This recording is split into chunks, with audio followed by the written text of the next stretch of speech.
Budget নিয়ে সাধারণ মানুষের ভাবনার খবর জানাতে এবার বগুড়া থেকে সরাসরি যুক্ত হচ্ছেন সহকর্মী ফরহাদুজ্জামান শাহিদ।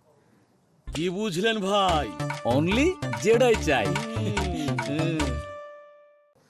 সোহার আসলে আজ বিকেলে যে বাজেট পেশ করা হবে সেটা নিয়ে কিন্তু সারা দেশের মানুষের মধ্যেই একটা আগ্রহ আছে।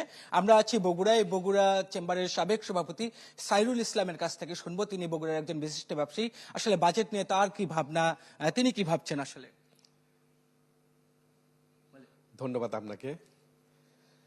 আমরা বিশেষ করে জনগণের প্রত্যাশা একটা টেকসই বাজেট।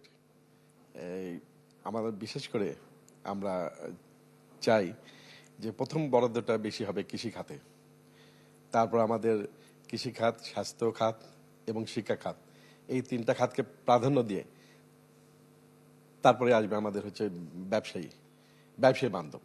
আমাদের বিশেষ করে নতুন শিল্প কারখানা যেন গড়ে ওঠে, এখানে যেন আমাদের শ্রমিক বা কর্মচারী মানে কাজ বৃদ্ধি করতে পারে। আমাদের ব্যবসা বান্ধব পরিবেশ সৃষ্টি করতে হবে। কাঁচামালের আমদানিকৃত কাঁচামাল যেগুলো আমাদের হয়, বা আমাদের কাঁচামালের উপর যেন কোনো অবস্থাতেই আপনার হচ্ছে যে এই মূল্য বৃদ্ধি না হয়। কারণ আমাদের বিশেষ করে নতুন কলকারখানা তো গড়াতে হবেই, পাশাপাশি যারা পুরাতন আছে তাদের উপর যেন ব্যয়ভার যেন বেশি না হয়, কর্মচারী ছাঁটাই হয়ে যেতে পারে। আপনার এই যখন আপনার প্রোডাকশনের মূল্য বৃদ্ধি পড়ে যাবে, কর্মচারী ছাঁটাই করবে, মান কম করবে, আমাদের তখন বাইরে এক্সপোর্ট করতে চ্যালেঞ্জের মুখে পড়তে হবে আমাদের।